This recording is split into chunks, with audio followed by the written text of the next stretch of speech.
What's up, guys? So I'm starting to get geared up now that I have a lot of GP. So after smithing for a little while, I actually ended up getting close to around 10 million GP, like I mentioned earlier. And now I'm starting to invest in a bunch of different gears. I already bought the Ring of Fortune in the last video, I believe, so I didn't mention that. But I also now picked up myself a Amulet of Fury, which is like another million GP right there, and then a focus sight for my ranged gear.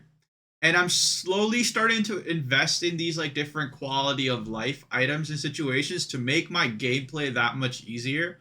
So now I can basically teleport to GE every time I want, which is like every time I have to teleport to GP prior, I'd have to go to Varrock in the Varrock lodestone and then walk. Now I save that time. And then there was a quest, I think it was a tourist trap, I believe, that gave me access to a lamp. And I put all the EXP into agility. So now I'm able to use this little corner thing over here. So I don't have to necessarily teleport to Edgeville anymore from Grand Exchange.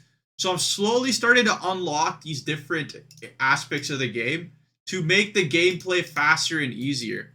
And I've also just been like looking into different items. So one item I just discovered, I mentioned it before, but I didn't really know what it was. It's called the scrimshaw. And the scrimshaw, I noticed it just gives you like basic boosts and quality of life improvements for like set amount of time, like a couple hours. And then obviously the same applies for portable crafting, portable stove or whatever.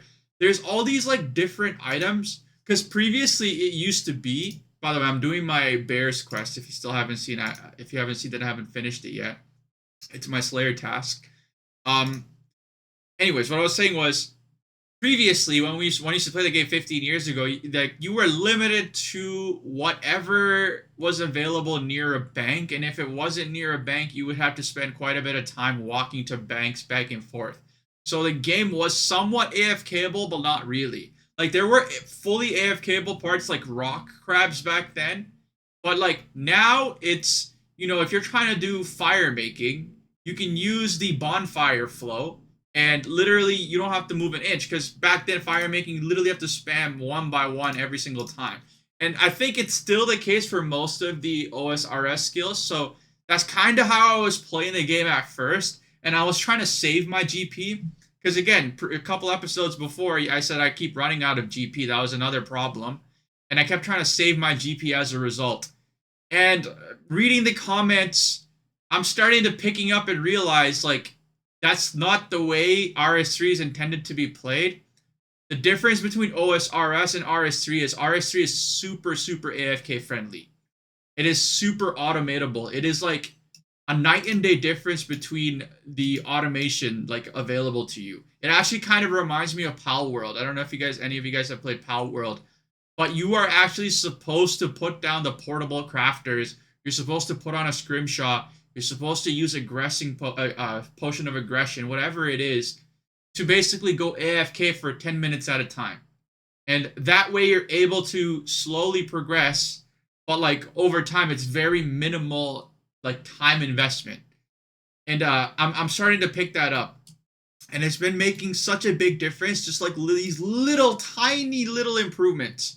These very, very small quality of life improvements, like finishing a quest, getting access to a specific teleport, buying a necklace, getting access to a specific area, then buying some sort of portable item and getting access to faster EXP rates. I'm starting to see the vision. I'm starting to see what you guys see. And I can see why this game is extremely difficult for new players because a lot of this information is hidden away. Like, you really need, there's just so much options. A lot of it's hidden away. And there are guides. One of you, or actually a couple of you guys are recommending for me to follow the Iron Man Efficient guide, even if I'm not an Iron Man. It just provides you with stability and strategy.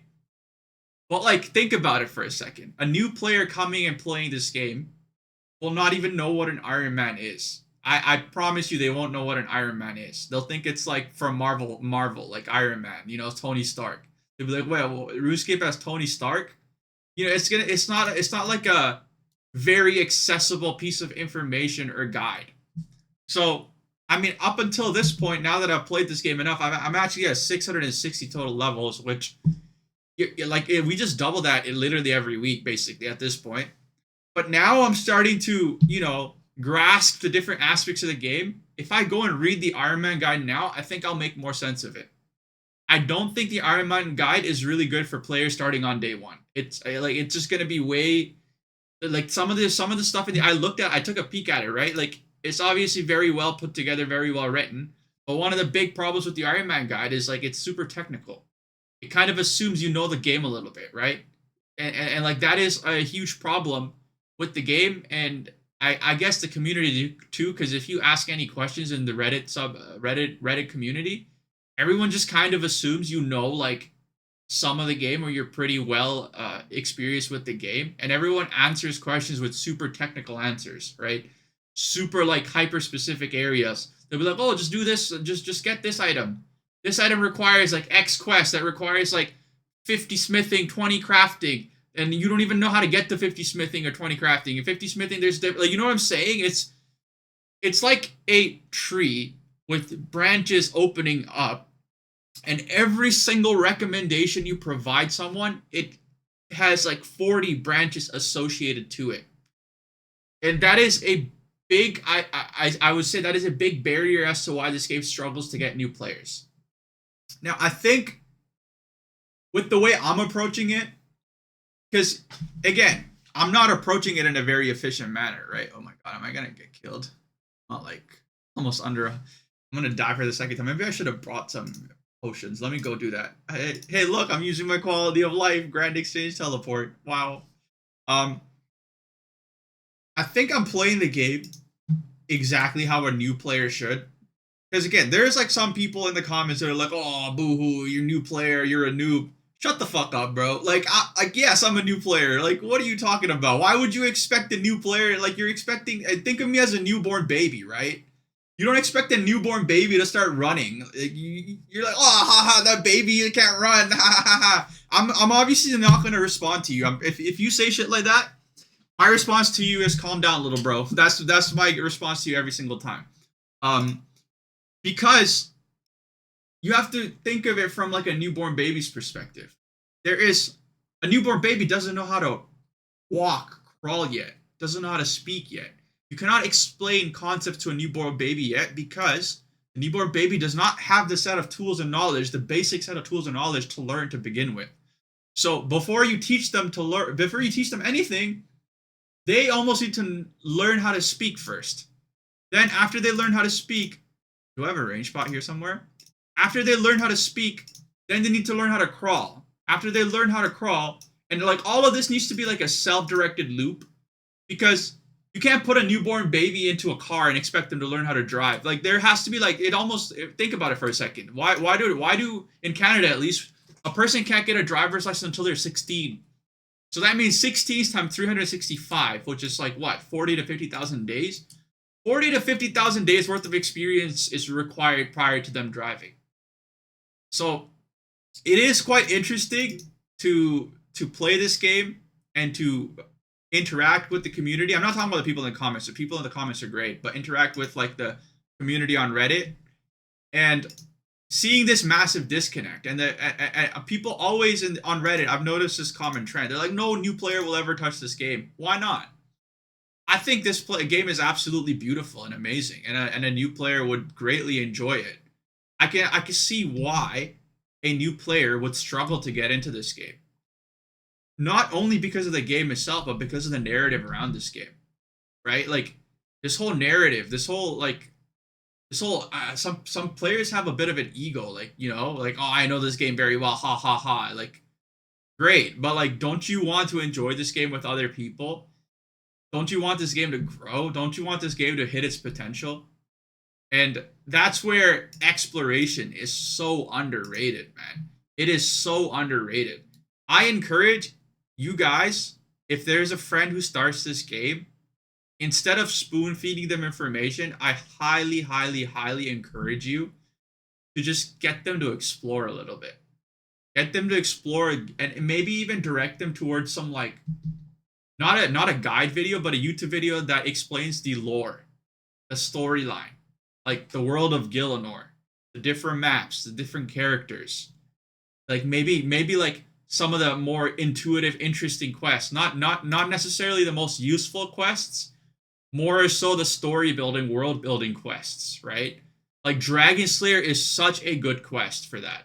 It really gets you into this like medieval dragon slaying, like knights, armor, you know what I'm saying? Like dragon, anti-dragon, like teaching them concepts like there are certain items that are better off with certain monsters, different areas. It exposes you to Grindor Island where there's a bunch of mining nodes, so then you're curious about that. There's different mobs in the area, high level mobs, low level mobs. The high level mobs might freak you out a little bit.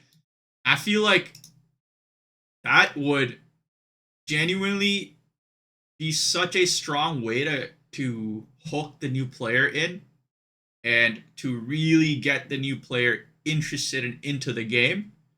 Far better than giving them a set of checklists. Do X, do Y, do Z. Then it feels like a job. Hey, here's a checklist. Do X, Y, and Z, and then you can do X. Then you can start having fun.